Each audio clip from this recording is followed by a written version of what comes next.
was mistaken. How do I turn it on? So there's this little button right there. Okay. You just hold it until it turns red. Or off, I guess. Yeah. Some of them turn red, But some I turn haven't off. We have seen different him in models. months. So. Okay, Yeah. so when we're going through, Yeah, he did a lot of. I'll turn it he's off done when a they're lot of talking. projects for Yes. the long range Okay. planning But then when office, I there's guess. when the panel, don't worry about it unless it becomes an He issue. was. okay. Yeah. Cool. Well, yeah. Thank you.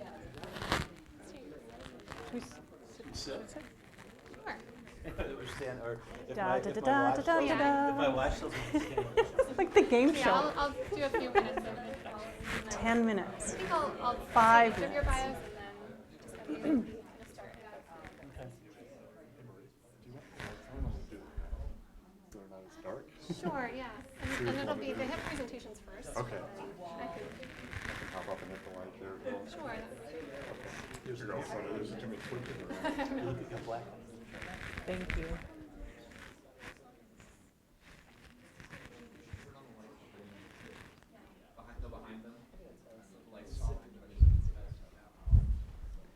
Now. Is there some water?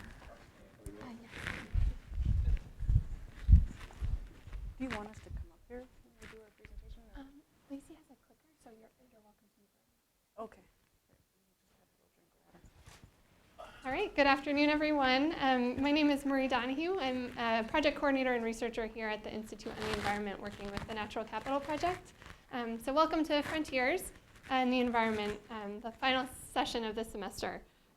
Before we begin, I just want to remind to both our in-person audience here and online, if you're planning on joining us on Twitter, you can use the hashtag Frontiers.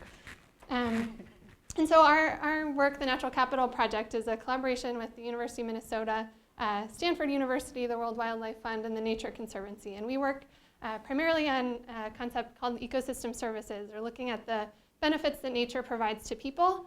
And it's through this work that over the past year, with some support from the Office for the Vice President for Research, we've been able to explore this topic that motivated today's discussion around the big question: how can nature and design improve our mental health? We know that at least in many developed countries, mental illnesses affect a larger proportion of the population than any other group, even cancer or heart disease. And recent surveys suggest that 1 in 4 adults suffer from mental illness each year in the US alone.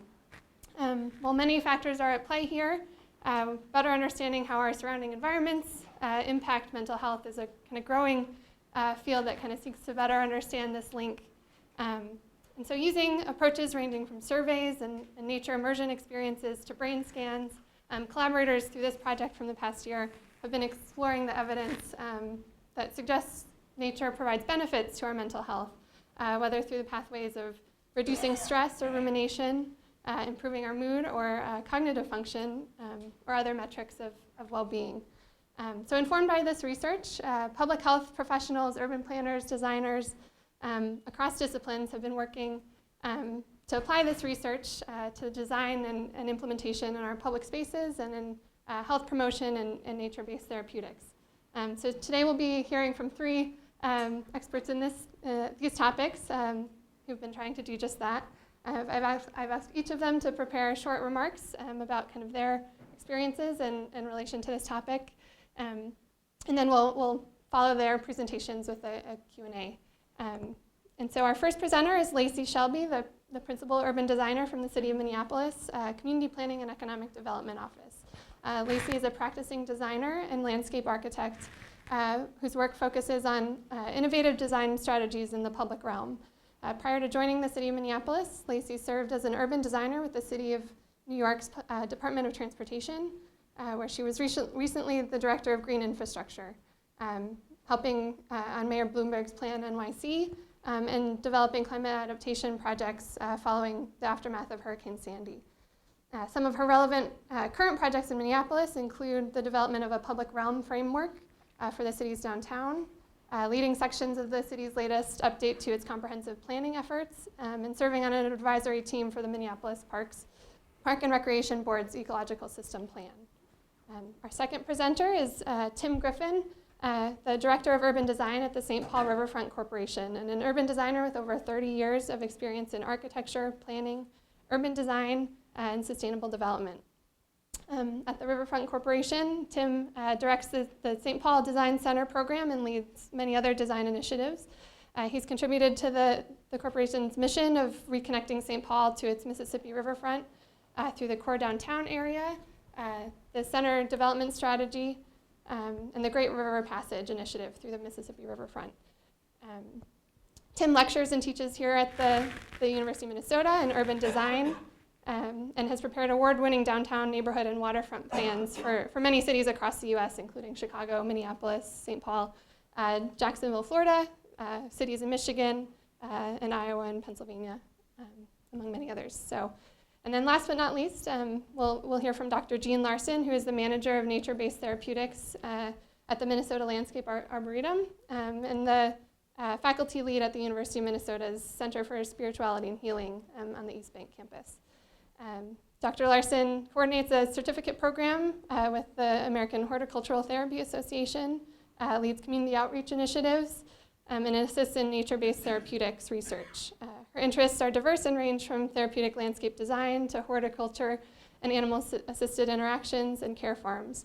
Last October, Dr. Larson and her colleagues organized a Nature Heals Symposium, bringing together experts from environmental psychology, planning, and health fields to kind of explore the research and practice in nature-based therapeutics. And she initiated the Nature Heals 30 by 30 challenge, which inspired an art exhibit that you can now see in our Commons area this spring. So I encourage you to check that out after today's session. So I'll turn it over to Lacy. Great. Thanks so much for joining us today. I feel very honored to be a part of this panel. I've just been with the city for just over 2 years. My work in New York City was really focused on the ecosystem and how that interacted with the public realm and how people use transportation, how they walk and bike around the city. So I'm going to just share with you some work that I'm doing recently here in Minneapolis. And in Minneapolis and the Twin Cities area, we're really blessed with a rich ecosystem of planted areas, formal gardens, trails, bike paths. I think we're a really unique city in that way. My realm, when I think about spaces and designing spaces, is really focused on the urban and how we interact with nature in urban environments. And so it's looking at a suite of features in sort of a street system. So we're looking at buildings, building facades, the lighting in buildings, the people who make up the space, interact with the space, and use the space, natural features as well as hardscape features. So this is just sort of a really simple diagram that looks at a lot of these different elements that I consider sort of my palette of materials as a designer. A lot of the times nature is not necessarily perceived as nature to most of us when we experience a street, because we might not expect a street tree to represent our sort of romantic vision of nature. And I think growing up in Minnesota, we all have a perception of nature when we think of the Boundary Waters, or if you're sitting by the Mississippi River, or go to Theater Worth Park, where you have these huge pastoral parks that have been designed over the years in the park system that are amazing, but oftentimes you don't realize you can experience nature just on your street. So a lot of the streetscapes in Minneapolis, you can experience elements of nature in these little sort of micro environments, whether it's building frontages that may have planters attached to the building, or you may be in the shade of a tree having lunch at a cafe, or just little planters, this one at the Target Center, where it's just a little dose of nature. So when I think about these systems, I think about how can we get more of this, because everybody has, in the research that we've discovered through the work with University of Minnesota Institute on the Environment, is that there's so many both environmental benefits to additional greening, but now sort of this mental health benefits, where there's a lot of emerging research around this topic about reduction in rumination. So work that I'm working on right now is really focused on how you can really identify some tools that will make it more accessible to say, transportation engineers or practitioners who need to deploy systems in a street. So by codifying some of these types of systems and describing sort of their benefits, where they're most appropriate, and how you can match them with different types of land use patterns as well as transportation systems, helps us sort of reach the bottom line of bringing more nature into the environment. One of the projects that Marie mentioned is that I'm working on what's called the Downtown Public Realm Framework Plan. And this plan is really looking at the geography of downtown Minneapolis, and we've got a lot of concrete. And we executed a very thorough analysis of the existing amenities and features in the streetscape. And that included, looking at the tree inventory data that the park board had. It included taking point data for every piece of planted vegetation in the right-of-way. So we discovered that there's a lot of vegetation, but we could categorize it as maintained versus unmaintained vegetation. And the differences between those two we were able to look at because we took photos of them, and the quality, the level of care, the level of greening that it offered as one experiences green on the streetscape varied widely and varied dramatically based on the geographies of whether they were on a main corridor like Nicollet Mall or Hennepin Avenue versus something that may not have gotten a lot of attention like, I don't know, Fifth Avenue or something like that.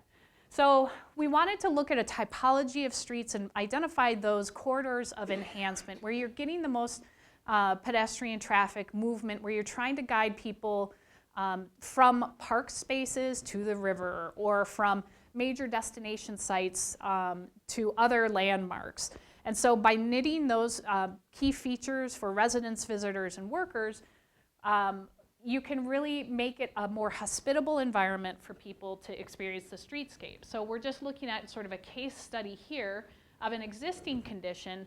And when you walk down the street, you might not think about it very often, but you might choose one side of the street versus the other if there's a little bit of shade, or maybe there's a bike lane on that side that buffers you from traffic, or it might have an active ground floor use where there's windows and restaurants. So you're making these unconscious decisions to walk on one side of the street versus the other, and as designers, we're thinking how to design that great street.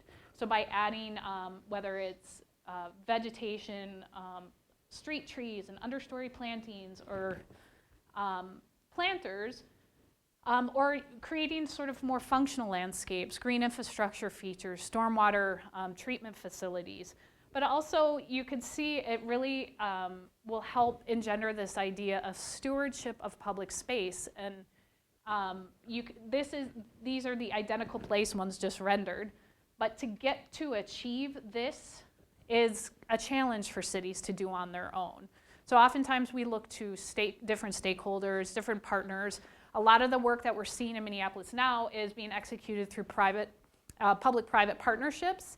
And so one of the projects, we have a new park that's going in downtown called the Commons, and this is going to be a really incredible green space, but the park board isn't taking it on to their inventory of downtown park spaces. It's going to be managed through a public-private partnership in Greening Minneapolis. To get that level of enhancement, we have to have policies and plans that can get us there. So a lot of times if we have standards that might say something like every 40 feet we'll put in a street tree. Okay, well, you can oftentimes plant trees much closer than that depending on the tree species. But how do you get there when your project budgets all hinge on that dollar amount? Is through making policy change, and you just have to raise the bar on it. So the city of Minneapolis has our Plan for Sustainable Growth, which is our city's comprehensive plan. We have our stormwater management plan and several other guiding policy documents that get us to that end goal. And what we're working on now is trying to look at the next 30 years through the city's new comprehensive planning process that was just launched a few weeks ago. And so how do we raise the bar? And so my goal is to really look at it through my role and co-chairing a couple of these committees, the environmental systems and urban design, to raise that standard and that expectation to really help bring us to a much richer urban nature experience, not just in our pastoral landscapes like this, this is Loring Park, but how to integrate it right into the street systems. So thank you very much.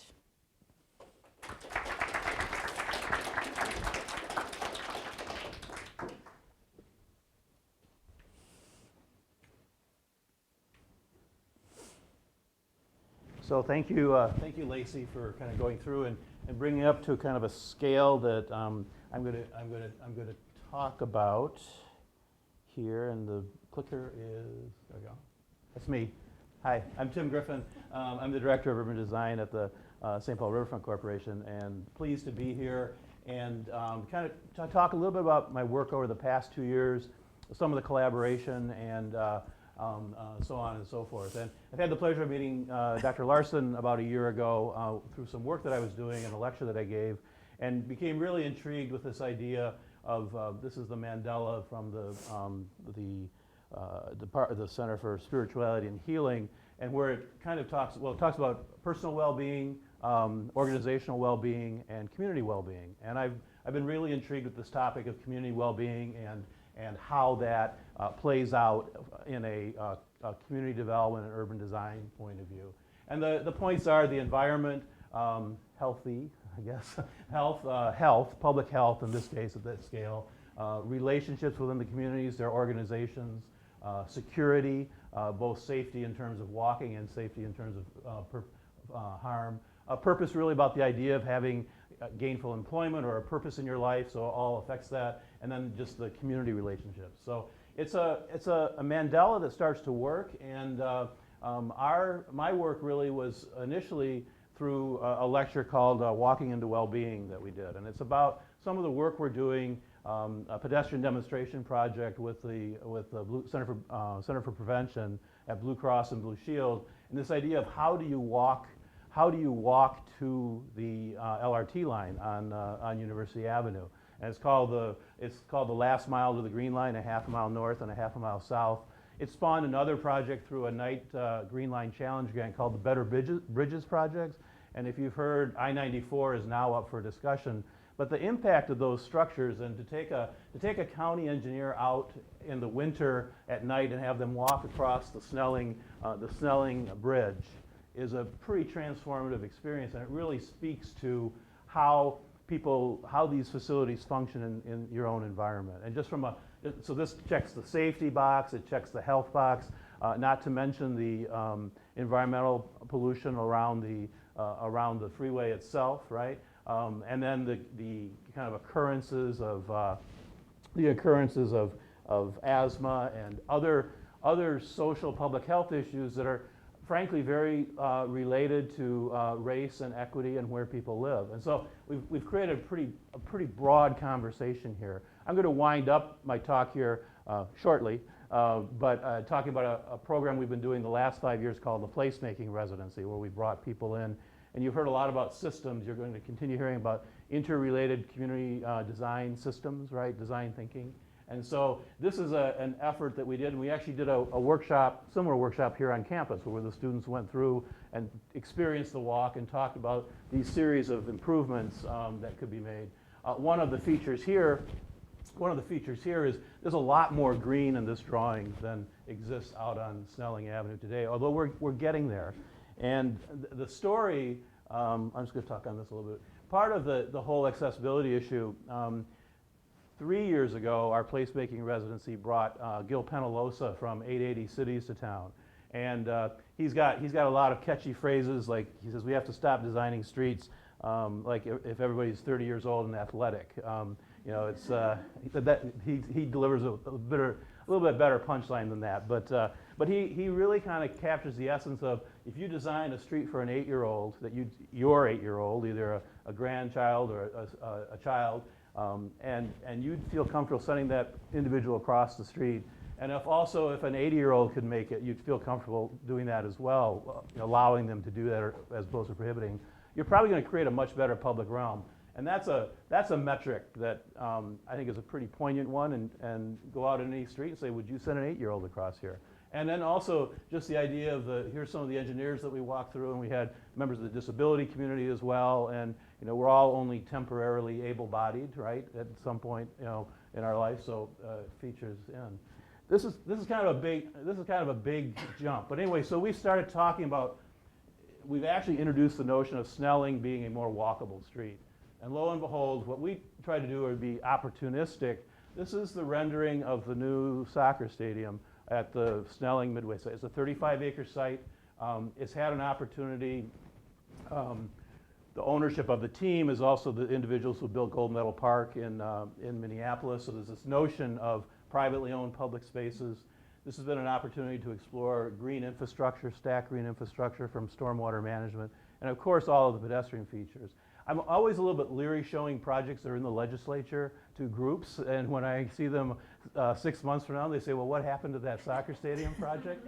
But this is a really good illustration of how these environments can come together in an integrated fashion. The other thing, there's an economic profile here too, in terms of the people who are in the neighborhood, if they're allowed to stay, or if there is an opportunity for them to build wealth, and you know, trees have been talked about as a gentrification matrix. When the tree reached maturity, the people who were there when they were planted may very well not be living in that neighborhood because it's evolved economically.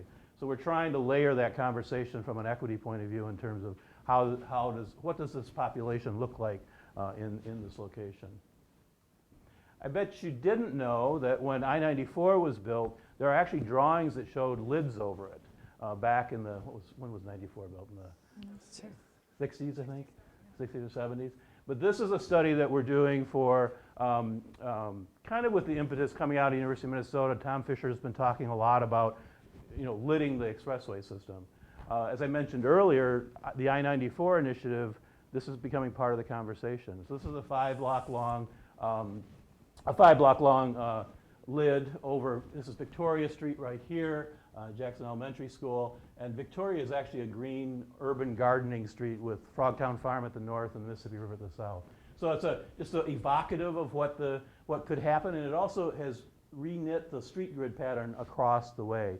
I imagine there'd be some considerable, what really struck me in our work was that we're actually, you know, we're building parks and playgrounds for children right on freeways. You know, and so what are the health implications of that, and then what will be the impact of a project like this?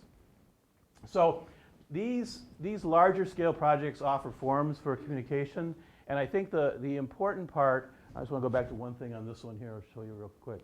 This park up here had shown up as a residual MnDOT parcel, and it now has found its way into this drawing. It's in the back there. So the idea of a community being prepared with imagery, some level of detail so it can move forward in the conversation and be considered on par with other pieces.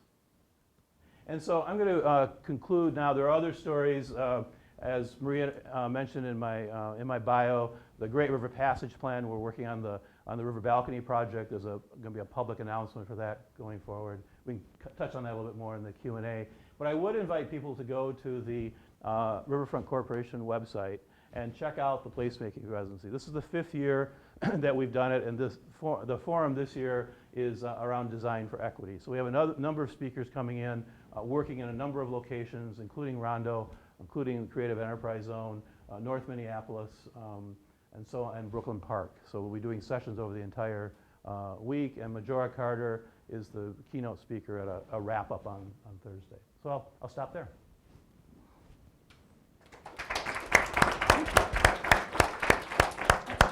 Yeah. Thanks everyone for having me here today. I'm Larson.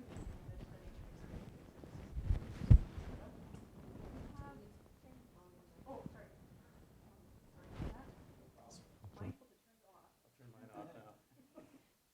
Forget to turn it back on. Okay, there we go. With nearly 80% of the world's population moving into the urban areas, we're growing further and further from nature. And we have a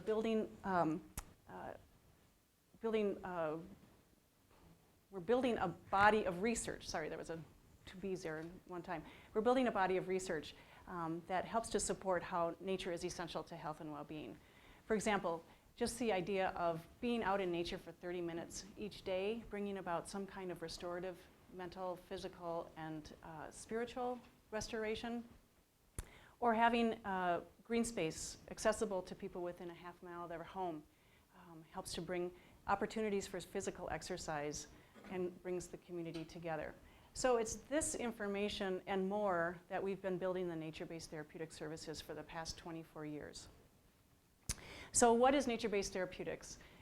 It's really an umbrella term to describe how we bring people together with plants and animals, people with and without disabilities, to bring about some kind of a measurable health outcome. We do this through our services, which include program delivery within the community. We teach graduate level courses. We also have professional training opportunities, research, and outreach. We have 5 main areas that we work with as part of our program focus areas. That includes therapeutic horticulture, which is really that idea of bringing people together in specific garden spaces. And we're working everything from eye-hand coordination to range of motion, physical goals, other types of mental health goals as well. We work within therapeutic landscape design, and our landscape design is much more of that idea of a passive experience, so that perhaps if somebody's within a healthcare facility and they're looking out into nature, Roger Ulrich's work in 1984 helps to support that idea where people improve their health just by looking out into nature. So that's the idea behind therapeutic landscape design. Green exercise is bringing people together outside in nature, but in a facilitated in a supportive manner. So for example, if you're working with kids with emotional behavior disorders, those kids all have similar kinds of needs and strengths and resources within themselves. So we are organizing the green exercise experience for them and what their needs are. Animal-assisted interactions are that idea of partnering with multiple species of animals to bring about some kind of a measurable change, physically, socially, psychologically, and cognitively. We have a program here on the university campus, both on St. Paul and Minneapolis, called PAWS, Petting Away Worries and Stress. If you're familiar with that, we're broadening it out to Rochester campus as well. We have the leader of that in our midst today, Tanya Bailey, who's one of our staff at Nature-Based Therapeutics. And then a new area that we are working in is care farming. And the idea of care farming is really bringing the best of therapeutic horticulture and animal-assisted interactions together. What makes care farming a little different, though, is that you have some kind of a product that you're working on, be it raising chickens for eggs, or if you're raising vegetables to sell in a market. You're bringing people together with varying needs within a farm setting. We teach graduate level courses at the Center for Spirituality and Healing. The center is our integrative medicine component of the Academic Health Center. And you can see our graduate level courses are also organized within our modality areas of green exercise, animal-assisted interaction, therapeutic horticulture, and therapeutic landscape design. And as Marie mentioned earlier, our community engagement and outreach services include everything from conferences to lectures. Last fall, we did the Nature Heals 30 by 30 in conjunction with a research roundtable and a conference. And it brought the idea of being out in nature for 30 minutes each day over a period of 30 days. So it was a challenge to people on campus and in the community. We had over 3,500 people participate with us in that initiative. And they received daily emails reminding them of different things that they could be doing outside in nature. We also had a web page, Facebook, social media, and then we had activities happening on campus and out at the Arboretum for people to participate in. So the nature-based therapeutic services, we have 9 staff that work in our program areas, and we've served over 50,000 people in just this last year alone. So we're bringing really what the designers are doing in this broader sense. We're really bringing that down to the people.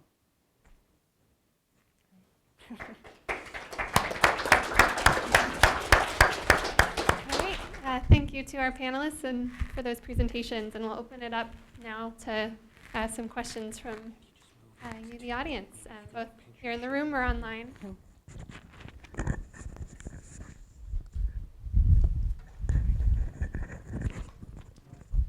Hello, thank you very much for each of your presentations. I really like how they complement one another. Something that came up in each of them, I think, is either that people experience or interface with nature in some way. And I wondered if you could give your perspective on how a researcher might measure exposure to nature. And I imagine there's different ways that that could take place, but if you could comment on how you would recommend measuring exposure to nature, maybe on the spectrum of frequency, intensity, and duration. Oh, wow, this is really loud now. I have to move it down. I don't want to hear myself. Go ahead. So I've had the privilege to be working with the Institute on the Environment with this mental health work that we're doing on urban environments and nature. And one thing that we've been challenged by when we're thinking about that dose or that level of exposure and how to measure it, where the sociological sort of piece of it and the psychological piece, how do you pair that with actually the built environment and the land use features? And so when we're looking at a specific section of nature, a lot of the studies that we encountered took people on nature walks, but there was not a lot of detail about the nature itself. So I think some of our findings revealed that despite having a duration and a time, which was allotted for the nature walk and then the tests or the metrics pre and post that the individuals did, there was not a lot of description about how much nature was it. So we knew that they walked on a trail. A lot of them didn't have maps. A lot of them did not have photographs. But one thing that I think would really benefit designers and practitioners would be to be able to come up with typologies when you're starting to measure it. So whether it's nature experienced on a street that has 4 street trees per block versus you're going on a nature walk down by the river on a sort of trail that's got wood chips on it.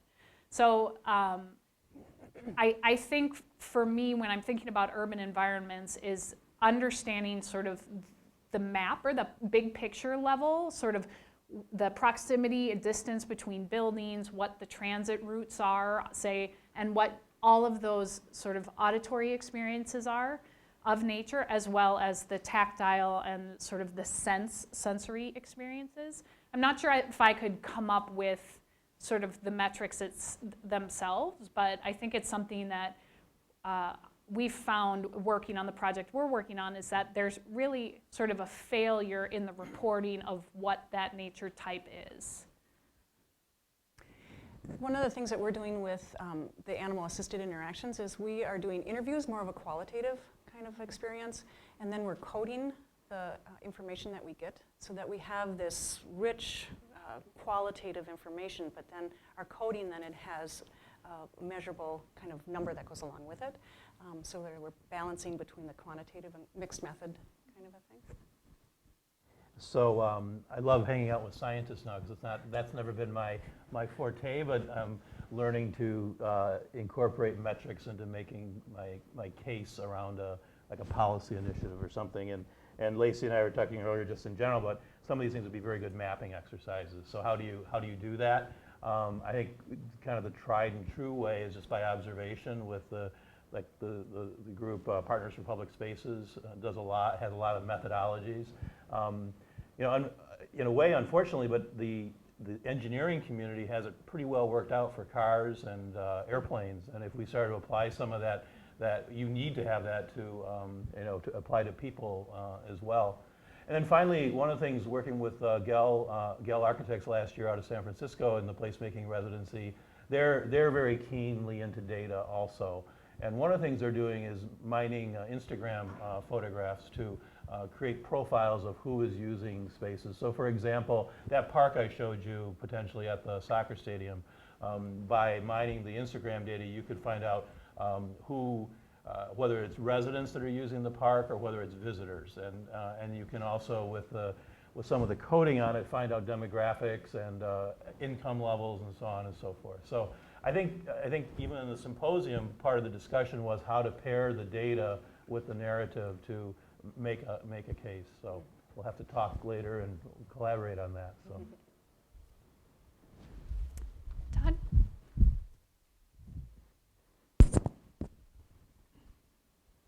Great presentations, everyone. So I have a question that might be more for the first two speakers, but please feel free to weigh in. I was struck by the before and after shots of the city of Minneapolis, that the big thing that changed was the width of the sidewalk seemed to become more narrow as you planted trees closer to the roadway. And so it got me thinking, are there codes or regulations that we have in our cities that are perhaps outdated or are preventing us from bringing more nature into our urban landscapes? That's an excellent question. Yes, there are a lot of codes, regulations, and policies that prescribe minimum dimensions. I think one of our biggest challenges, and one that we're starting to see a shift towards in the multimodal nature of how people are getting to and from places, is the minimum dimension of a travel lane that cars need. And so the state and the feds kind of have a prescription and a dimension for that. And if I'm not mistaken, I think the state is around 11 feet or 11 and a half, when you can actually go more narrow than that in urban contexts. So oftentimes that's like a highway dimension. So that oftentimes, because the state gives the city funding for certain types of roads, that the city will have to adhere to that dimension in order to be eligible for that state funding. So that limits our ability on sidewalk dimension a lot of times, because the roadway right-of-way width, that doesn't change because then you move into private property. So by adding more urban nature, yes, you would reduce the amount of whether it's travel lane in the roadway or sidewalk width on the sidewalk. But because so many people walk and move on the sidewalk, the city of Minneapolis prescribes a dimension of around 8 feet in downtown Minneapolis as like a minimum. And that's like just enough for a couple people to move by, but that doesn't leave a lot of room for, say, businesses to put stuff out on the sidewalk. And also in that sidewalk zone, you have to put in signs and you have to put in parking meters. And so you're sharing the space with a lot. So yes, you're giving up a lot to be putting in more nature. I think Lacy's photograph showed what probably was ideally a 12 to 14 foot sidewalk. And it's case by case, but we have had some success on University Avenue with the Green Line. In fact, she's right, it would require a easement on property. So our goal on the Green Line is to have 14-foot sidewalks in the fullness of time along the entire street. We have in our ordinance a requirement to do a 4-foot setback because most of the sidewalks are 10 feet there right now. And so it's very incremental. But we've added 19 4-foot setbacks over the last three or 4 years. So gradually it's happening. The soccer stadium site would be a whole quarter-mile setback of getting that 4 feet. So over time, but you do need, I think the number really ideally is 14 to 12 feet. And the question of where does it come from between the curbs and behind the curbs. So it takes a lot of diligence to monitor that. A couple of years ago, I think I remember reading some research being collected by people walking around wearing portable EEG units, kind of a bicycle helmet thing. And in terms of improving mental health, curious to know what you think, whether that's being done locally here in any of the efforts to collect data, and what you think about that as a strategy for seeing what's actually going on in the brain. Well, I had the honor of being in Norway as a part of a Fulbright a couple of years ago, and they were doing that exactly. That's one of the ways that they were measuring people's preferences for specific landscapes. And of course, my area is within the individual, and so we had conversations about how once you find out if someone's looking in a certain area, or if they're drawn to a certain area, how you can be replicating that within specific settings so that you can be kind of finding more specifically. We talk about nature in this really big, broad way, but we need to define it more. There's so many variables to that. And then, of course, you have the human variable involved with it as well. So then you can't just say one size fits all because it really fits nobody at that point in time. So I think that it would be helpful, just to be able to find where people's preferences are within a landscape. I haven't done that work myself, but that's one of the. I know that the Center for Neurodevelopment does a lot of work with children on the autism spectrum and those types of helmets. Out in the landscape, I don't think so, but I know that they do that work. That's primarily their measurement. Their means of measurement.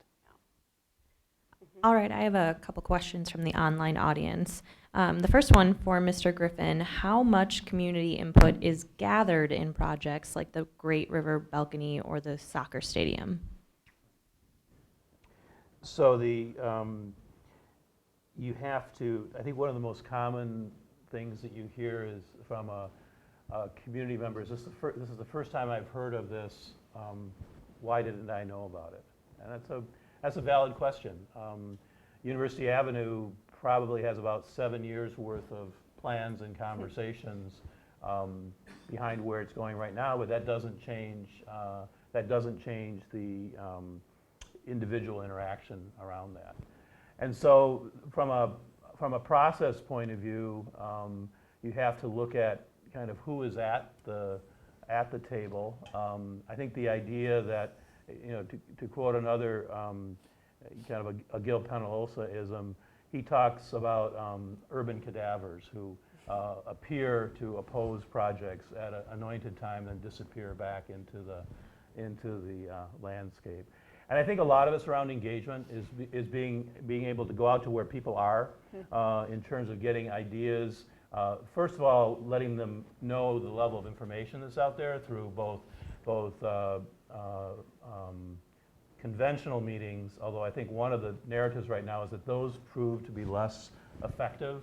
There's a lot of work around public art installations where you set up kind of interview kind of stands or different kinds of exercises where people kind of come out and express their expectations or concerns. Obviously, the equity side is a big part of that too, in terms of potential for displacement and gentrification. So I think I think there is a presumption on the part of people who are doing planning that because you as a professional know that everybody else does, and that's certainly not the case. And so whatever techniques can be used to bring people up to speed with information and then have a conversation around that. We talk a lot about being citizen experts and expert citizens. I think a lot of the people in the design profession are expert citizens as an expertise, but I think we have to learn that really the people who are living locally are the experts of that story or narrative for that community. And so I think we need to do a better job to get that reflected in there. That said, the two projects that are up there have had some amount of conversation, and the LID project actually is in the context of some outreach that the MnDOT is trying to do around I-94, or in fact that the community is organizing around demanding that happen. So it's pretty complicated. I want to just add to that. First and foremost, we're emotional animals. And to get to that higher level of understanding, you really need to draw people in from an emotional standpoint. And so you just mentioned the public art. And I think art is really a way to engage people.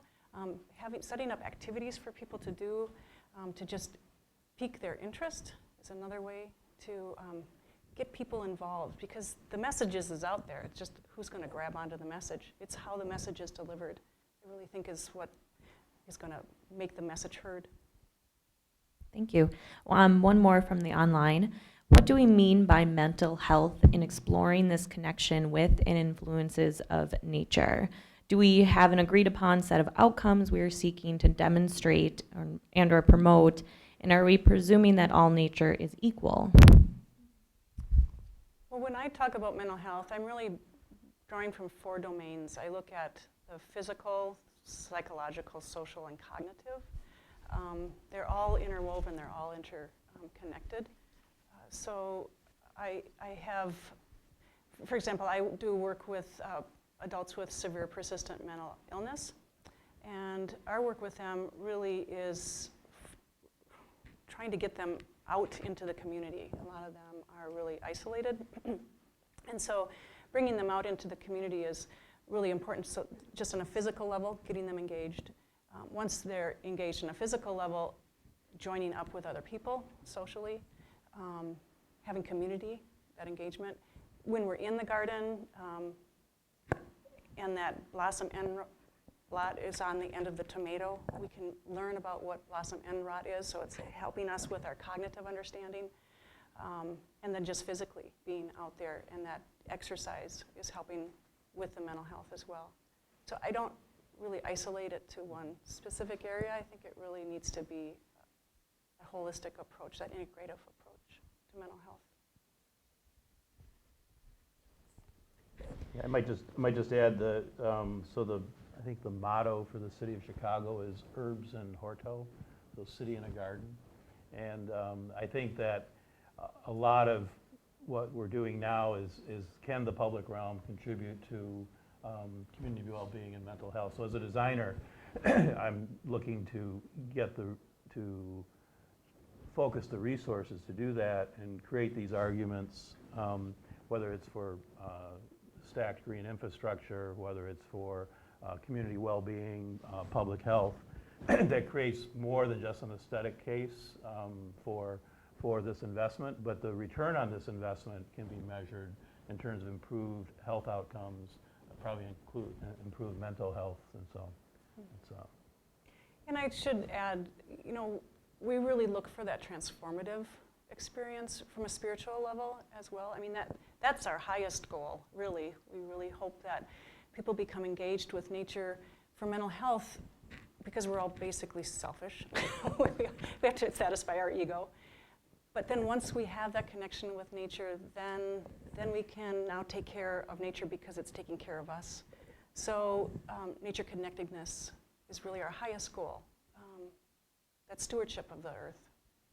I'll just add to the last part of that question about this idea or definition of nature. And I think based on our presentations, I think each of us define nature in a different way. I think in the urban context, and having lived in New York City where you had to be very focused about going to nature, but then I realized, but I experience nature just from the subway to work on my walk. And so I changed my definition of what is nature through that experience. And I'm a person who spends a lot of time in the outdoors on expeditions and doing some really deep wilderness stuff.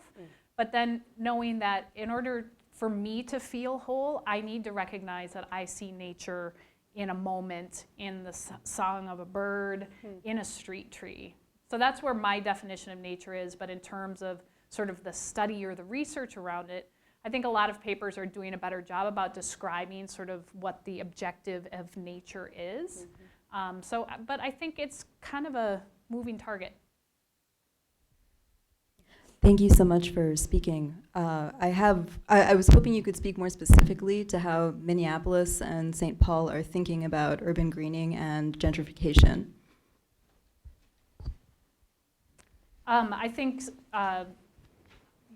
yes. Okay, the term gentrification, I think, I'm going to switch that up and think more about it in delivering ecosystem services on an equity level and geographic dispersal, if you don't mind, because I know a lot less about the concept of gentrification. We have housing experts at the city who do that, but when I look at my work in urban design and greening, you can see where investment is happening, and you can look at that based on the economics and socioeconomic status of people and the rental market and the housing values in that area and where the intensity of greening is happening and investment is happening.